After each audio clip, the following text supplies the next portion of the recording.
Hello বন্ধুরা, good morning. কেমন আছো তোমরা সবাই? আশা করি তোমরা সব ভালো আছো, আর আমি এখন খুব ভালো আছি। তো দেখো, আমি চলে এসেছি রান্নাঘরে।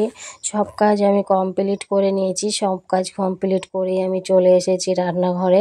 এখন আমি আটাটা চেলে নিচ্ছি, তার কারণ হচ্ছে সকালে সবাই রুটি খাবে। সবাই বলতে আমি, পুচকু আর আমার ছেলে রুটি খাবো। আর তোমাদের দাদাভাইকে তো রান্না করে দিয়েছি, খেয়ে চলে গেছে। ও খেয়ে গেছে, নিয়ে গেছে। কত ভোরে উঠি, আর এখন তো প্রায় 9টা, সাড়ে 9টা বাজতে চললো। তো একটু লেট হয়ে গেছে সকালের খাবারটা করতে। আমার আরও আগে মোটামুটি হয়, যেদিন যেরকম কাজ শেষ হয় সেই দিন সেরকম রান্না, সেরকম খাবার তৈরি হয়। হয়তো দেখা গেল আমার 7টার মধ্যে রান্না হয়ে গেল, আমি 7:30 8টার মধ্যে আমি সকালে টিফিনটা করে নিলাম, ব্যাস হয়ে গেল। হ্যাঁ। তো ছেলেও আমার হেলদি, মানে ছেলেরও শরীরটা অনেকটা ভারী, তো আমারও মোটামুটি ভারী। তো অনেকটাই, তার জন্য নিজেকে কন্ট্রোল করার জন্য যে কত কিছু আমি করি, তো তার কোনো ঠিক নেই। কিন্তু তাও কেমন যেন মোটা হয়ে যায়, কেমন যেন মনে হয় যে না, মোটা হয়ে যাচ্ছি, মোটা হয়ে যাচ্ছি।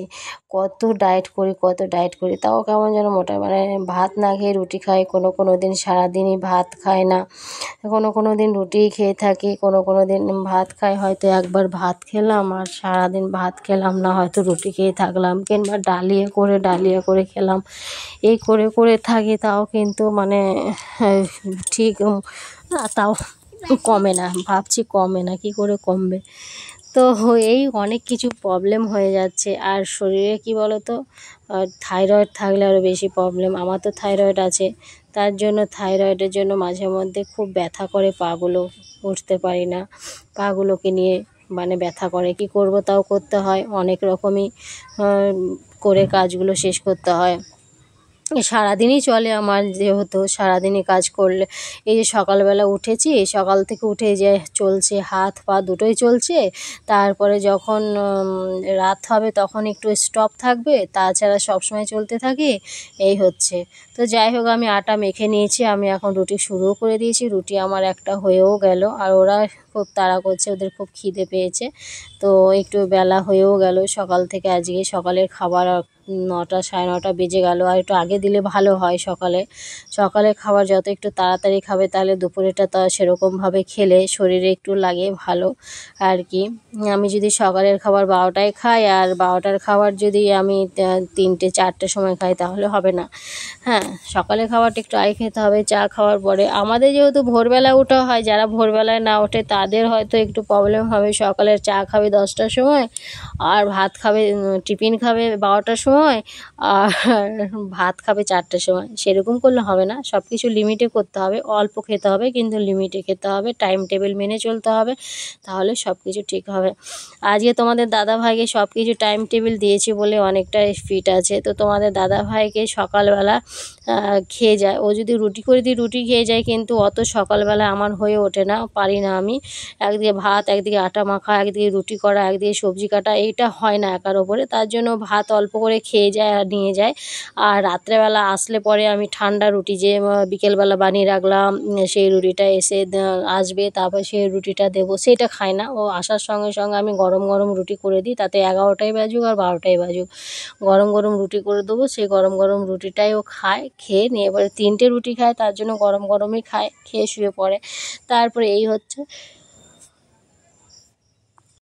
হচ্ছে আমাদের কাজ, বুঝেছ? আমাদের কোনো ছুটি নেই, আমাদের কোনো মাইনে নেই, আমাদের পরিশ্রম করতেই হবে। আর আমাদের সকাল 6টা থেকে রাত 10টা 11টা পর্যন্ত আমাদের ডিউটি চলে, বিনা স্যালারিতে ডিউটি করতে হয়। হ্যাঁ, সবারই স্যালারি আছে, কিন্তু আমাদের কোনো স্যালারি নেই।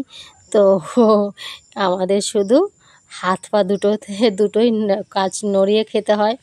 তো এই আর কি বলবো বলো। তো যাই হোক, মাথাটাও চুলকাচ্ছে কত কিছু ভাবনা চিন্তা করে। হ্যাঁ। তো কাজগুলো কমপ্লিট হলে আমাকে আবার অনেক বাসন হয়েছে, ঘর মুছতে হবে। পুচকুটা খাবে, দুধ দিয়ে খাবে রুটি, দুধ দিয়ে রুটি খাবে। ও বলছে পিসি আমাকে দুধ দিয়ে রুটি দেবে, ওকে দুধ দিয়ে রুটি দিতে হবে। বুঝতে পেরেছ? আর আমি একদিকে চা করে নিচ্ছি। ওষুধ খেয়েছি, কিন্তু এখনও পর্যন্ত না, মুখে একটু ওষুধ খেয়ে নিয়েছি, তো মুখে একটু জলও খাইনি, জল খেয়েছি, সরি ভুল বলছি কেন, আমার মাথাটা যে গেছে, সব ভুলভাল বকছি। তো ওষুধ খেয়েছি, এখন তো হালকা কিছু খেতেই হবে, যে চা বসাবো না রুটি করব না ওদেরকে খেতে দেবো, ওকে ছিঁড়ে ছিঁড়ে দিচ্ছি রুটি। তো এই হচ্ছে আমার কাজ, কত দিকে সামলাবো বলো, তারপরে নিজের আছে। হ্যাঁ, তো নিজের করব কখন, যেটুকু টাইম পাই সব সময় তোমাদের মধ্যে। আর ভিডিওটা এডিট করছি সকালবেলায়, রাত্রেবেলা এডিট করতে পারিনি, রাত্রেবেলা একটু প্রবলেম হচ্ছিল, তাই রাত্রে ভিডিওটা আমি এডিট করতে পারিনি, সকালে বসে বসে আমি এডিট করছি। যাক, চা খাওয়া কমপ্লিট হয়ে গেছে, এখন চলে এসেছি ঘরে, বিছানাটা কিছুটা গুছিয়েছি। আর এই যে চেয়ারের উপরে দেখতে পাচ্ছ কতগুলো জামা কাপড়, এই জামা কাপড়গুলো আমি কিছুতেই গুছিয়ে রাখতে হয় না, কিছুতেই না, এলোমেলো হবেই হবে। তো এখানে বিছানা চাদর আছে, কিছু জামা কাপড় আছে, আর পারছি না গো, আমি আর পারছি না, আমার আর ভালো লাগছে না, যে কি যে করি না আমি খুঁজে পাচ্ছি না, মাথাটা ডিস্টার্ব হয়ে যাচ্ছে মাঝে মধ্যে, কাজ করছে না, আর কত করব, করতে করতে একদম এখন আমি হাঁপিয়ে উঠেছি, বুঝেছ।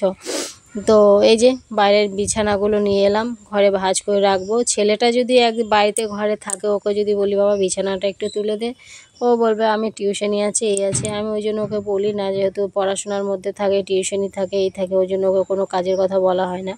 যদি দেখলাম যে না কোনো কিছুই নেই, তখন হয়তো একটু বলি বাবা এই কাজটা করে দে, তখন করে দেয়। তো যাক, আমার বিছানাটা তোলা প্রায় কমপ্লিট হয়ে গেছে। বিছানা তো এমনি তোলা কমপ্লিটই ছিল, যখন আমি শুয়েছি উঠেছি যখন, তখনই আমি কিছু কিছু ভাঁজ করে রেখে দিয়েছি, যে বিছানা তুলতে আমাকে তো হবে, ওই জন্য কিছু আগেই ভাঁজ করে রেখে দিয়েছি। আর বিছানাটা একটু রোদে দিতে হবে, দুদিন থেকে বৃষ্টি হচ্ছে, তো বিছানাটা একটু ঠান্ডা ঠান্ডা হয়ে গেছে, আর আমার বিছানাটা একটু ঠান্ডা ঠান্ডা হয়ে গেলে আমার ভালো লাগে না শুতে। বিছানাটা একটু গরম গরম হবে, বেশ শুয়ে একটু আরাম হবে। আর এই যে কাপড়গুলো বার করে করে পরি, আর এই বিছানার চাদরগুলো ধুয়েছিলাম, সেখানে আর শোকেসের মধ্যে ঢোকানো হয়নি। তো এই করে করে আর জামা কাপড় যে কোথায় রাখবো এখন খুঁজে পাচ্ছি না, জামা কাপড় রাখার জায়গা এখনও শর্ট পড়ে গেছে, এত জামা কাপড় হয়ে গেছে। তো এগুলো এখন শোকেসের মধ্যে কিছুটা রেখে দিই ভাঁজ করে, আর কিছুটা বাইরে রাখি, যেটা হয়তো প্রত্যেক দিনই পরার জন্য সেটা বাইরে রাখি। আলনাটা আমার পুরো ফাঁকা পড়ে থাকে, জানো না, আলনাটায় কিচ্ছু রাখতে পারি না, আলনাটায় কিছু রাখলেই সেই ধুলো পড়ে, তো আর আমার ভালো লাগে না, ধুলো পড়লে জামা কাপড়ে সেইগুলো পরে আর পরা যায় না, ভালো লাগে না, আবার কেচে পরতে হয়, না কেচে ওগুলো পরাই যায় না, ওই জন্য ফালতু আমার আলনাটা রয়েছে, আলনাটায় কিচ্ছু রাখা যায় না। যাক, কিছু ধোয়ার জিনিসও আছে, সেগুলো আমাকে ধুয়ে নিতে হবে, ধোয়ার জিনিসগুলো আমি আলাদা করে রেখে দিয়েছি, বৃষ্টিটা কমলে রোদ উঠলেই আমাকে কাচাকাচি করতে হবে, কত যে কাছাকাছি করতে হবে তার কোনো ঠিক নেই। আবার এক গাবলা জড়ো হয়ে গেছে, আবার বার করলে তো আর এক গাবলা হবে, প্রায় 2 গাবলা মোটামুটি হবে মনে হয় জামা কাপড় কাচা। আর বালিশের কভার, এই তারপরে বিছানার চাদর, এগুলো আমি এখন ঢুকিয়ে রাখলাম আপাতত। এই বিছানার চাদরটা এখন যেদিন তুলবো সেদিন আবার এগুলো পেতে নেবো। তো এই বিছানার চাদরটা এখন চলবে, বৃষ্টিটা পার হবে তারপরে এই বিছানার চাদরটা তুলবো, তার কারণ হচ্ছে বিছানার চাদরটা এখন তুললে আমাকে কাচতে হবে, তো এখন আমি তুলবো না, এটাকে আমি রেখে দিচ্ছি। যখন আমি বিছানার চাদরটাকে তুলবো তখন বৃষ্টিটা একটু রোদ উঠলে পরেই তারপরে এগুলো সব কাচাকাচি করবো, যখন তখন সব বার করে নিয়ে কাচাকাচি করে নেবো, আরও নতুনগুলো পেতে নেবো। এই হচ্ছে আমার কাজ, আমার কাজ দেখলে তোমাদের মাথা খারাপ হয়ে যাবে। তো আমার দুনিয়ার কাজ থাকে, হ্যাঁ, একটার পর একটা থেকেই যায়, তো তার টাইমেও আমি, তার ফাঁকেও আমি তোমাদেরকে টাইম দিই, তোমাদের সাথে গল্প করি, তোমাদেরকে টাইম দিয়ে আমার ভালো লাগে বলেই। আর তোমাদের সঙ্গে টাইম দিতে আমার সত্যি অনেক ভালো লাগে, কাজ ফেলে দিয়েও যদি আমাকে বলে যে তোমাদের সঙ্গে বসে গল্প করতে, আমি সেটাও রাজি আছি, কিন্তু না, কাজ ফেলে দিয়ে তো গল্প করা যায় না, বলো, তোমরাই বলবে না দিদি ভাই, তুমি আগে কাজ কমপ্লিট করো, তারপরে আমাদেরকে টাইম দেবে। তো তার জন্য আমি কাজগুলোও করি আর তোমাদের সাথে গল্পও করি, আমার এটাতেও অনেক ভালো লাগে যে তোমরা আমাকে এত ভালোবাসা দিচ্ছ, এত সাপোর্ট করছো, সত্যি আমার অনেক অনেক ভালো লাগে। তোমরা আমাকে যতটা ভালোবাসা দিচ্ছ, যতটা সাপোর্ট করছো, আমারও নিজেরও অনেক ভালো লাগে, অনেক হ্যাপি লাগে। তার এই যে মাদুরটা পেতেছিল, এই মাদুরটা দেখো ইঁদুরে খেয়ে নিয়েছে, এই মাদুরটা খুব ভালো মাদুর, এই মাদুরটা হচ্ছে কোথাকার জানো, সেই কি বলবো, মনে পড়ছে না নামটা, যাই হোক, আমরা গেছিলাম ঘুরতে, দীঘা গেছিলাম, দীঘা গেছিলাম, মনে পড়েছে, দীঘা গেছিলাম, নিয়ে পড়ো এখানে তোমাদের দাদা ভাইয়ের একজন পরিচিত ছিল, দাদা বলে ডেকেছিল, ওদের বাড়িতে ছিলাম আমরা, ওইখানে ওর বাবা মাদুর বানাতো, তো সেই মাদুর এটা আমাদেরকে একটা গিফট করেছিল, সেইটাই এখনও পর্যন্ত আছে, প্রায় 3-4 বছর হয়ে গেল, এখনও পর্যন্ত মাদুরটা আছে স্মৃতি হিসাবে। তো যাই হোক, আমার চান করা কমপ্লিট হয়ে গেছে, চান দান কমপ্লিট করে দেখো আমি চলে এসেছি আয়নার সামনে। আমার তো ড্রেসিং টেবিল নেই, আমার অনেক শখ একটা ড্রেসিং টেবিল কেনা, তো সেই শখটা এখনও পূরণ করতে পারছি না, যতদিনে না আমি ভালো ঘর করছি। যেদিন আমি ঘর করতে পারবো সেদিনই আমি ড্রেসিং টেবিল নিয়ে, আর ড্রেসিং টেবিলটা আগে ভাগ্যে নেব, কারণ আমার আয়নার সামনে সাজুগুজু করতে খুব ভালো লাগে, আয়নার সামনে শাড়ি পরতে আমার খুব ভালো লাগে।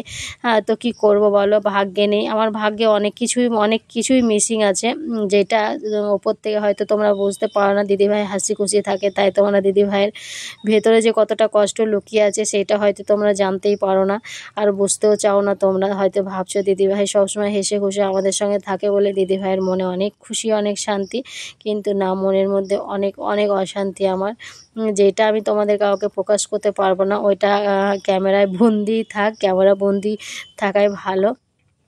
তো যাই হোক, হ্যাঁ মানে অনেক কিছু স্বপ্ন আমার আছে, সেটা টুকটাক আমি আস্তে আস্তে পূরণ করতে চাইছি, যদি শরীর ভালো রাখে ঠাকুর, তো অবশ্যই সব কিছু পূরণ করতে পারবো। হ্যাঁ, অবশ্যই কিছু কিছু করতে পারবো। আর ড্রেসিং টেবিলটা কেন নেওয়ার শখ আমার বলো তো, ড্রেসিং টেবিলটা সামনে একটা টুল থাকবে, টুলে বসে বসে আমি সুন্দর করে সাজুগুজু করব। এটা আমার অনেক দিনেরই স্বপ্ন, অনেক দিনেরই শখ। আবার ড্রেসিং টেবিলটার সামনে দাঁড়িয়ে দাঁড়িয়ে শাড়ি পরবো, এইটা। তো এখন আমি এই ঘরে আনছি না, তার কারণ হচ্ছে আমাদের ঘরটা ভালো না, ঘরটা ভাঙা। তো মানে অসুবিধা হয় যে ঘরের মধ্যে জিনিসপত্র আনবো, আবার জিনিসপত্রগুলো নিয়ে টানাটানি করা একটা বিশাল একটা হ্যাপা, মানে জায়গার পজিশন ঠিক না হলে কোনো কিছু নিয়ে শান্তি নেই। হ্যাঁ, তো জায়গার পজিশনও হয়ে যাবে, ঘরও হয়ে যাবে, যেরকমই ঘর হোক ওইখানে নিজস্ব ঘর যেরকমই হোক, টিনের হোক যাই হোক, কিন্তু আমি ড্রেসিং টেবিল একটা নেবই।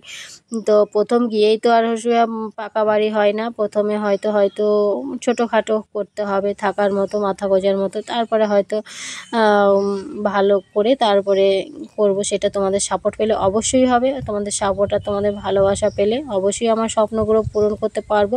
তো ঠিক আছে বন্ধুরা, চলো আমি এখন একটু রেস্ট নেব। রেস্ট নিয়ে ভাত খেয়ে এসেছি, ভাত খাওয়ার পরে আমার একটু রেস্ট চাই, তার মানে হচ্ছে রেস্ট নিলে পরে আমার শরীরটা একটু ভালো থাকে। 5 মিনিট হোক 10 মিনিট হোক, ঘুমাই বা না ঘুমাই, কিন্তু রেস্টটা আমার খুব প্রয়োজন। রেস্ট হলে আমি অনেক হ্যাপি পাই, মানে ভালো লাগে। এবার আমি এই যে ট্যাডিটাকে নিয়ে, ট্যাডিটা ছিল ভেতরে ঢোকানো বাক্সের ভেতরে, পুচকুটা এসেছে, পুচকুটা এসে বলছে পিসি ট্যাডিটা বার কর, ট্যাডিটাকে নিয়ে খেলা করেও। আর আমিও দেখো ট্যাডিটাকে নিয়ে শুয়ে পড়েছি, আমার ট্যাডিটা খুব ভালো লাগে। ট্যাডি এইগুলো, এই পুতুলগুলো আমার এত ভালো লাগে না কি বলবো। এরকম আমার একটা সেই বড় আনার ইচ্ছা আছে, তো এখন নয়, কোনো কিছুই এখন করব না, সব কিছু পরে পরে করব।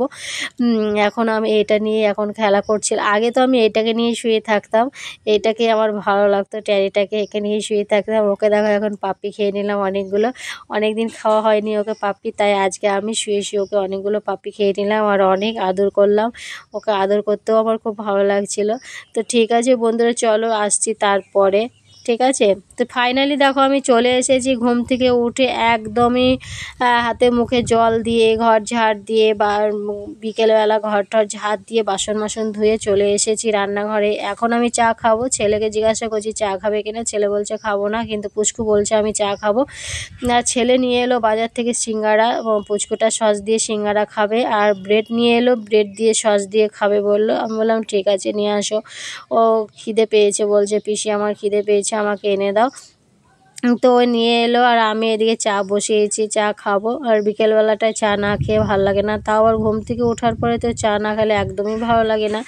তো চা খাওয়ার জন্য আমি পুরো রেডি হচ্ছি, আর একদিকে বসিয়ে দিচ্ছি সেই সকালে রান্না করেছিলাম সেই তরকারিটা অনেকটা রয়ে গেছে, ওই তরকারিটা একটু গরম করে রেখে দেবো, গরম না করলে তো ভালো থাকবে না, ওটা গরম করে রেখে দেবো, তাহলে রাত্রে আমাকে রুটি করলেই হয়ে যাবে, তরকারি করতে হবে না। তো বুঝতেই পারছো যে সারাদিনের মধ্যে রান্নাঘরে আমাকে কতক্ষণ থাকতে হয়, অবশ্যই তোমরা বুঝে নাও যে সারাদিন বাইরে তো কাজ করি, তারপর আবার রান্নাঘরে আমাকে বেশিরভাগ টাইমই কাটাতে হয়। তো রান্নাঘরটা মানে আমার প্রিয় আর কি জায়গা। তো সবসময় যেখানে সারাদিন কাজ করব আবার রান্নাঘরে এসে ঠিক জায়গা মতো দাঁড়িয়ে যেতে হবে আমাকে, যাই করি না করি, বুঝতে পেরেছো। তো ঠিক আছে বন্ধুরা, চলো আজকের মতো আমি ভিডিওটা এখানেই শেষ করছি, আবার তোমাদের সাথে দেখা হচ্ছে নেক্সট ভিডিওতে। তোমরা ভালো থেকো, সুস্থ থেকো, আর ভিডিওটা ভালো লাগলে অবশ্যই কমেন্ট করো। তো সবাইকে good night, bye bye, tata, আবার দেখা হচ্ছে নেক্সট ভিডিওতে। তোমরা ততক্ষণে ভালো থেকো আর অবশ্যই অবশ্যই তোমরা আমাকে যেইভাবে পাশে সাপোর্ট করছো, পাশে আছো, এইভাবে আমাকে সাপোর্ট করে যেও, আমার পাশে থেকো। আর অনেক অনেক অনেক অনেক আমার তরফ থেকে তোমাদের ভালোবাসা রইলো। তো ঠিক আছে বন্ধুরা, চলো। আবার চিন্তা করছো কেন? আবার দেখা হচ্ছে তো সকাল থেকেই, একদমই নো চিন্তা। আবার সকাল থেকেই আমাকে দেখতে পাবে। যে যাই হোক, চলো বাবা, টাটা। ভাববে দিদিভাই কত বকর বকর করে রে, কত কথা বলে রে। হ্যাঁ, আমি তোমাদের সাথে কথা বলতে ভালোবাসি। এমনি টাইমে আমার মুখের থেকে কোনো কথা পাবে না, কিন্তু তোমাদের সঙ্গে এলে অনেক কথা বলি। তো চলো, টাটা।